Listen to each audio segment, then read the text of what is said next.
Aquas. How y'all doing? Welcome. We are going to be taking a look at your October through November, your Mabon through Samhain seasonal general reading here. So a quick note. So in the Northern Hemisphere, we are going into the time of year where we're going from the autumnal equinox, September 22nd, which is Mabon, through Mabon season into Samhain/Halloween, and then prepping to go into the Yuletide, right, for the end of the year in this last quarter. Now, if you are in the Southern Hemisphere, it's flip it and reverse it. These are two sides of the same coin. So a lot of similar messages. You're just going towards the growing of the light, and those of us in the Northern Hemisphere are going towards the dying of the light or the growing of the darkness. So they're parallels, just different sides of the coin. So you can take everything that comes through here to heart and just, putting it through the lens of where you are, in your specific geographical location. Okay. So in your meditation, I saw a bear. Bear medicine is very much about timing. It is seasonal, right? It's winter and then, waking up for spring, and it's very much about cycles. So it's interesting too with the northern southern hemisphere, like spring, winter, those opposites. It's really, really interesting. This bear felt incredibly powerful, as bears are. And I saw it walking through this forest and then coming out to this like winterscape where everything was just covered in snow. And then I saw it sort of make its way across this partially frozen lake and set up somewhere else. It was like taking a journey. And then it landed somewhere where I knew a lot of people were going to be going, but it was early, like way early, like a season early. And I saw it like going, oh, this is okay. I get the place to myself for a while. And it was this huge mountain, and it was at the base of this huge mountain. And this bear made a hot tub because there was this hot glacier, made a hot tub out of the snow, and then went and sat in it from this hot, I guess, glacier. What? I don't know, like a hot spring. It's symbolic, darlings. It's all symbols.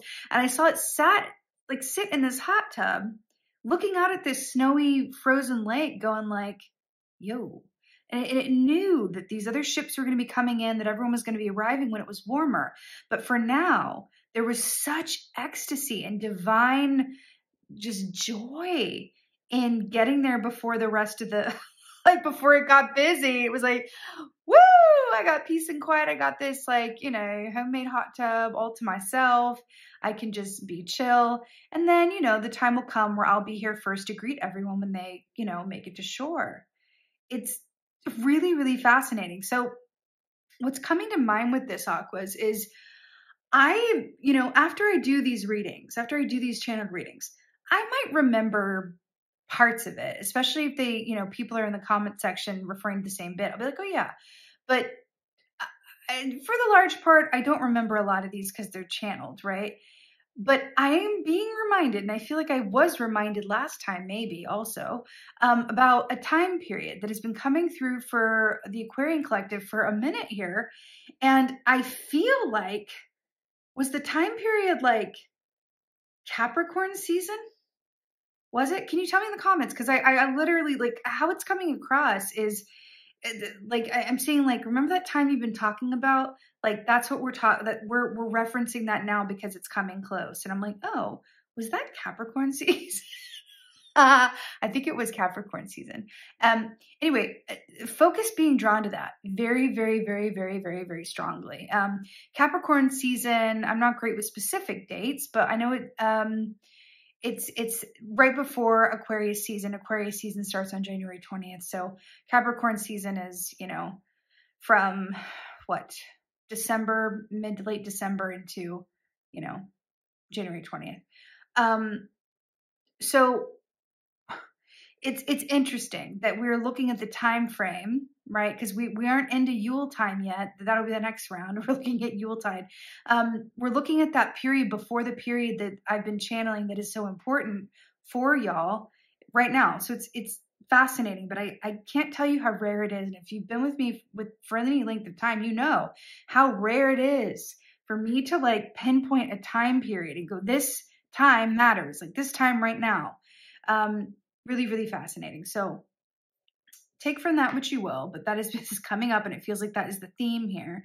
So the animal for this time period is whale. Now, this is really interesting because I saw that bear crossing the water. Whale energy is that deeply esoteric, ancient, meant to be wise sage energy. It's Queen of Cups energy. It's feeling incredibly, intuitively connected, empath energy, just incredibly centered and knowledgeable and ancient and timeless, right? Another thing that I saw in your meditation, by the way, that I want to say, do you know that trope in the movies where it's like a hero's journey, right? We've seen that like so many times. It's it works for a reason. It's a good one, right? The hero's journey, originally coined by Joseph Campbell. The hero, there's always a point in the story where, let's say the hero has a map of some sort, or has I'm on this specific mission, right? And then the hero either loses the map or the map gets, destroyed or something. And suddenly the hero is, at a certain halfway point in their journey, and they no longer have a map, or their guide disappears. Like when Gandalf, leaves Frodo.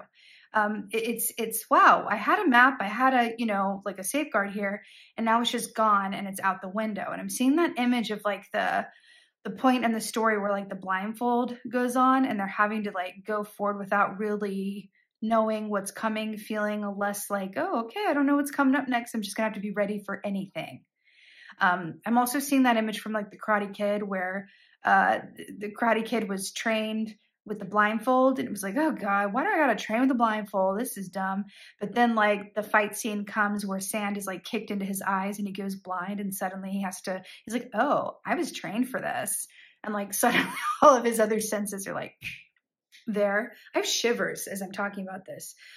It feels like we are entering a time frame for the Aquarian collective where that blindfold is on.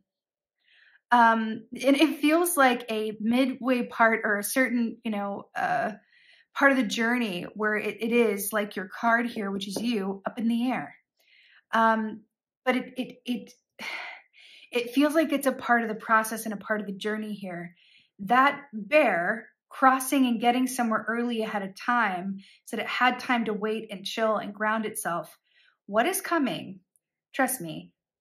Trust that something big is coming, and that the more that you can center yourself in this time and be okay with things changing rapidly, relationships transforming in some way, opportunities transforming, things happening in a way that feels a bit like, oh, I don't have the map anymore.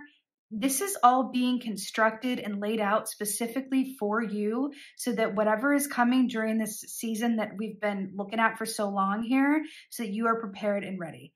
This apparent lack of a map quote is actually like a map that's actually written in the stars for you. So you just have to follow that northern light.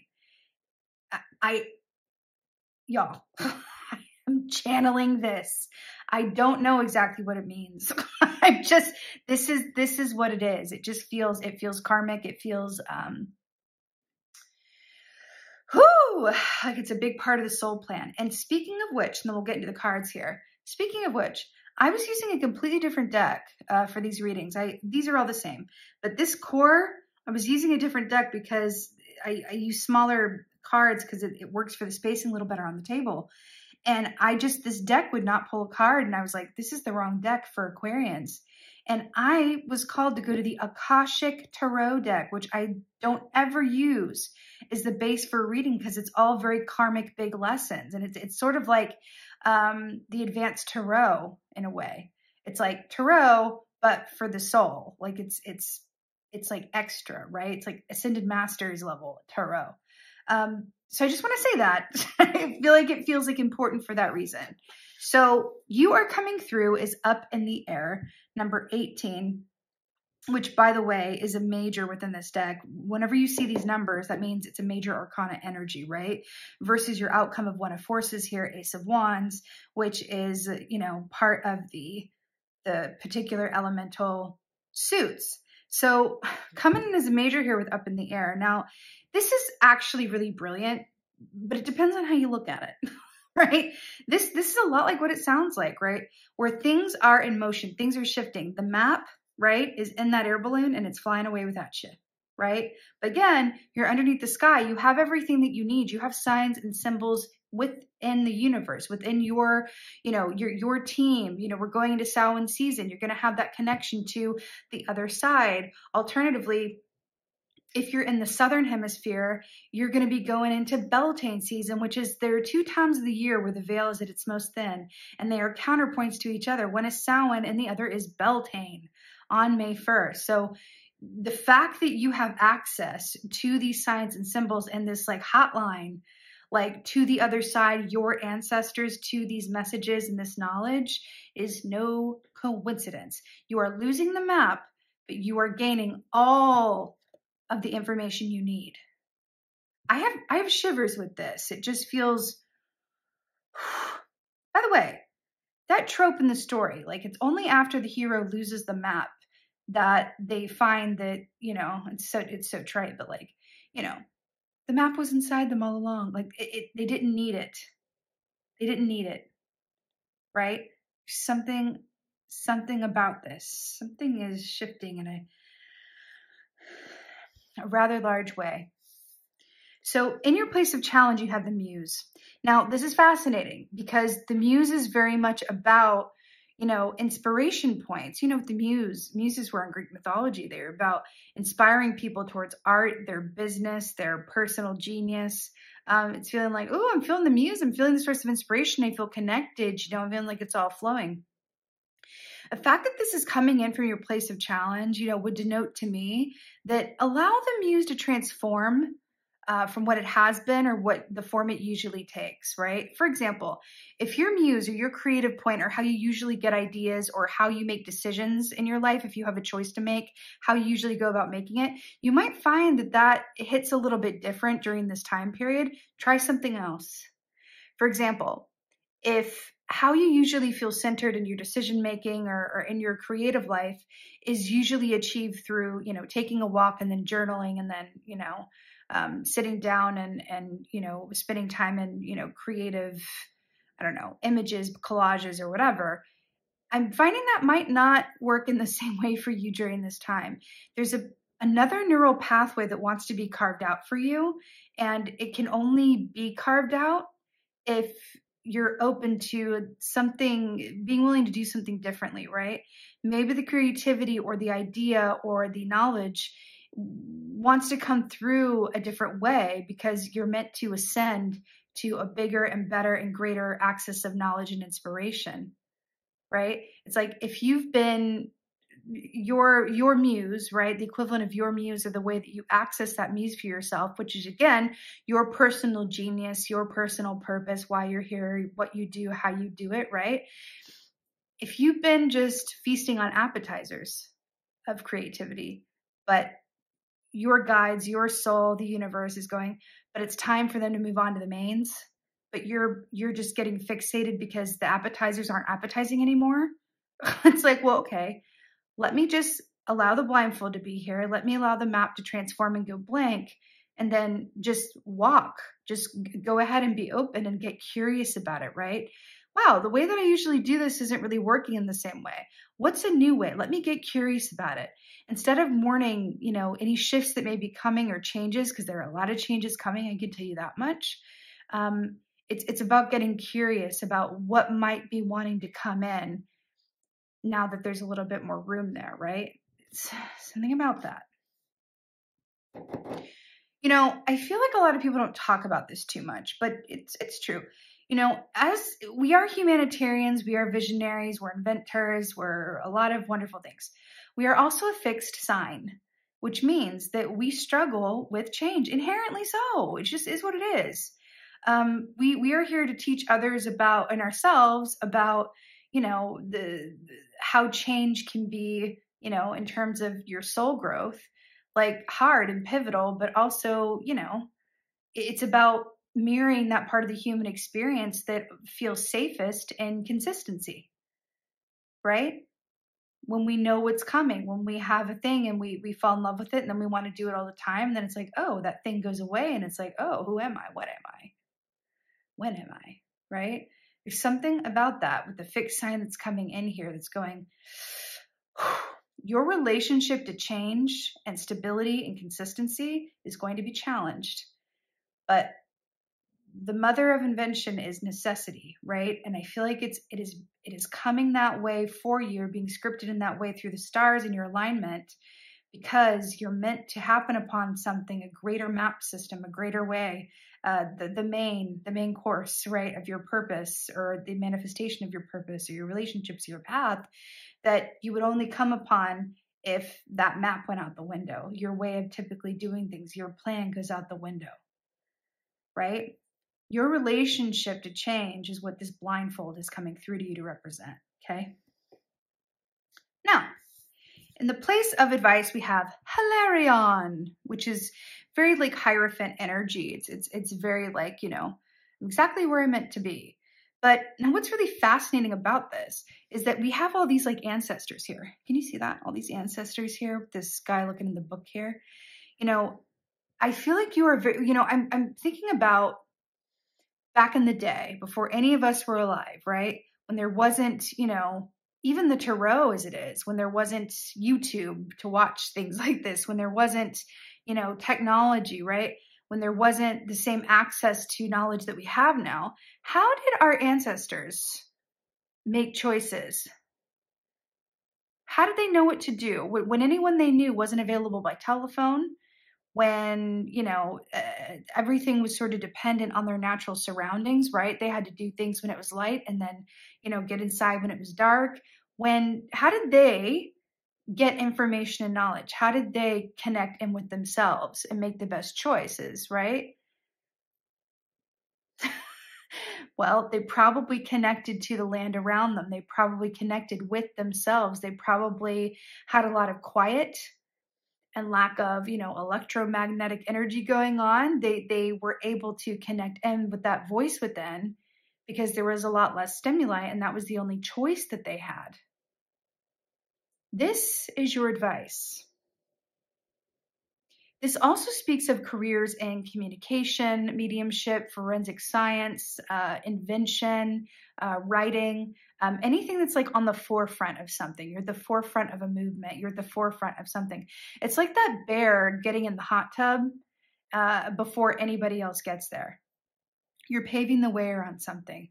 And the more that you're willing to have that blindfold on and, you know, re-examine your relationship to change, the more that you're able to step into this purpose from a place of not just surety, but unprecedented reality. It's like unprecedented. It's never been seen or happened before. It's new. It's fresh. It's something. It is such an upgrade. Although upgrade feels like too small a word, to be honest. From how you've been doing something or where you've been, it's like it's like I'm seeing an image of a computer or a phone that needs to go through an upgrade. In order to upgrade, it has to be turned off and then reboot. This time period for you, that blindfold, this time up in the air, is you being turned off so that you can reboot and then be prepared for this coming Capricorn season. You're going to be updated. You're going to have features that you didn't have before. You're going to be the newest and best version. I feel like this is literal for some of you. There could be a product or a relationship or something you're writing or something you're doing or putting out there that feels like it's, I can't think of the word, but it's like, it's like a new invention. It's like a true Aquarian birthright of this didn't exist before me. I can think to like, I have shivers and chills. So in your place of victory, which is interesting because you have the same victory as you do outcome, just in two different decks. So one of forces is the Ace of Wands, the Akashic field, and you have the Ace of Wands here as well in your place of outcome. So this is just incredibly powerful. Again, it's speaking to me of that, you know, soul-related karmic aspect as well. You know, the Akashic field is where all of this stuff comes from. The Akashic field is where we tap into as readers to divine energy and messages and knowledge. It's what our loved ones on the other side are filtered through when they're communicating. We meet them in the Akashic field, right? We raise our energy and they lower theirs so we can meet in the Akashic field. They're, on the other side of the veil, however you want to look at it. This is how I look at it. In order to communicate. So this is where everything that is created is birthed, right? This is your place of victory. You are accessing and thriving in the Akashic field, the birthplace of all invention and revolution and life and magic. The fact that your place of challenge is coming in as the muse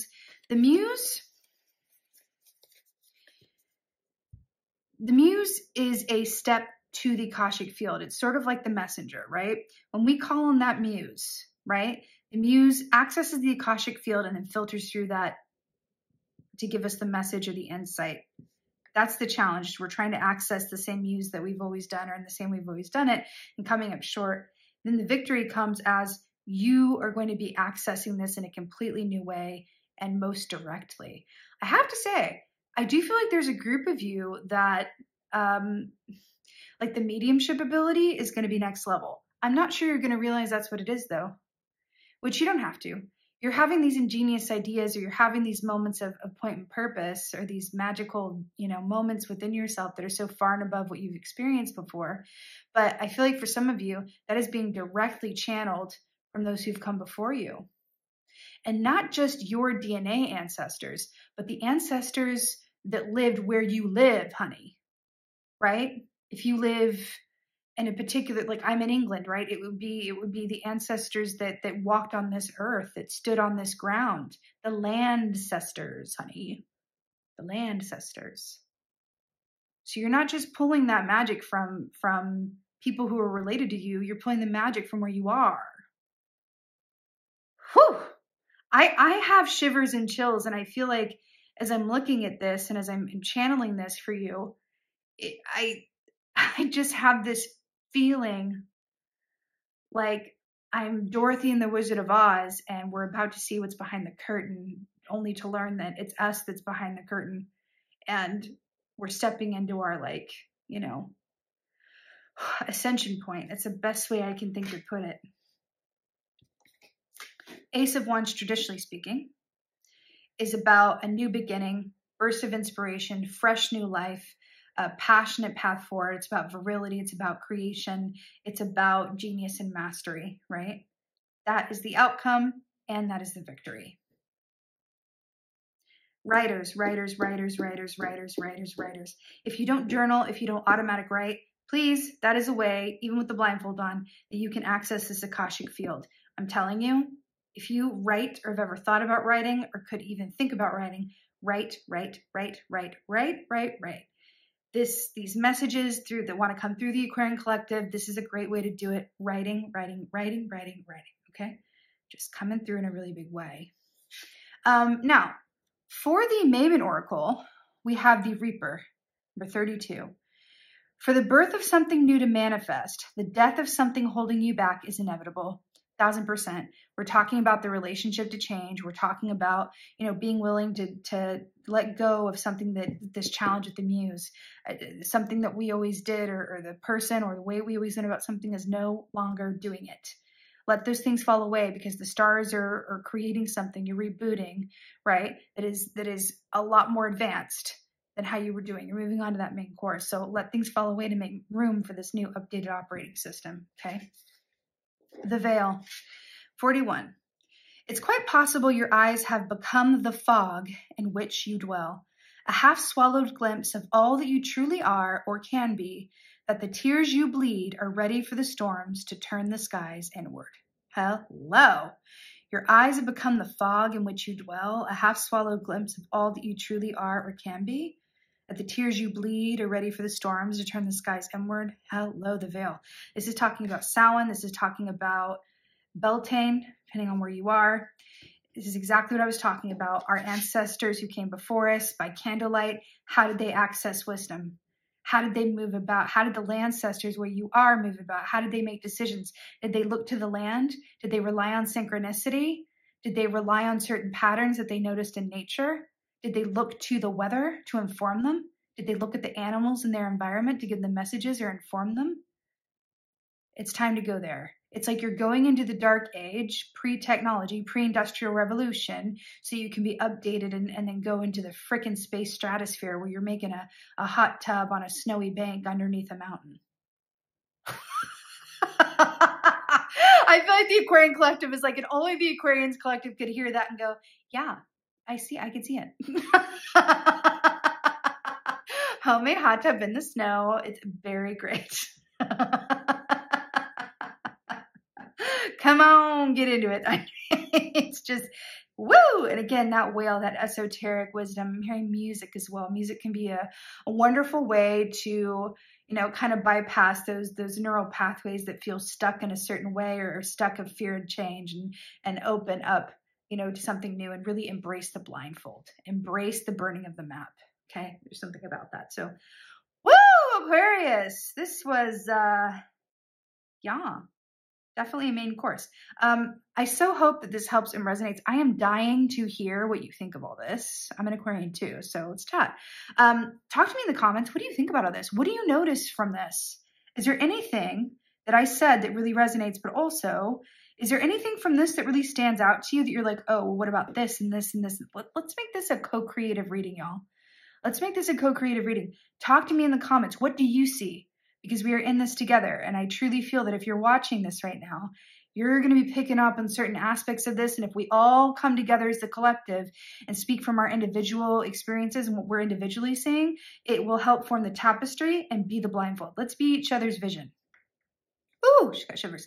Let's be each other's vision. I'm really feeling that. I've never made that call before, but let's do it, Aquarian. So please leave a comment. What do you see? What do you think? What do you feel? What comes up for you on this? Like, subscribe, all of that good stuff. I'm wishing you the happiest and most wonderful and most transformational Mabon into Samhain season. I will be back with you again soon. I have a very exciting announcement coming, something that is coming around Samhain, by the way, which I will be updating you about very, very soon. And yes, just thank you guys so much as always for being here. But most of all, my fellow Aquas, thank you for being you, and be well. Until next time.